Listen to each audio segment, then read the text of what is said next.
अस्सलाम वालेकुम नाज़रीन, सिंध ऑनलाइन टीवी में भलीकार आवां मोहम्मद पहर शामिल करूं था हिन वक्त जो खबरों।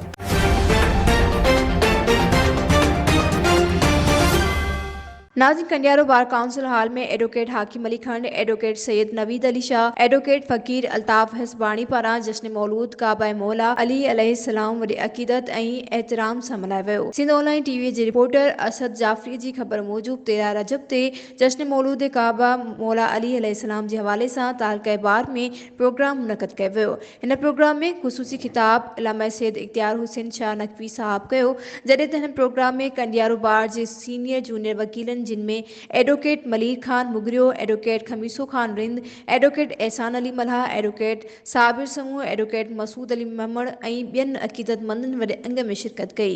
जश्न मौलूद काबा मौला अली अलैहिस्सलाम जी मुनासिबत सां सजाद अस्करी क़सीदा पढ़ी ख़ूब दाद हासिल कयो। उन्हनि चयो त इस्लाम जी सरबुलंदीअ लाइ अज़ीम कुर्बानी ॾींदड़ मौलाए काइनात इमाम अली अलैहिस्सलाम ऐं संदसि औलाद दीन इस्लाम खे बचायो आहे। आख़िर में ख़ुसूसी दुआ घुरी वई ऐं न्याज़ तक़सीम कयो वियो। वधीक ख़बरुनि जी अपडेट्स जे लाइ ॾिसंदा रहो सिंध ऑनलाइन टीवी।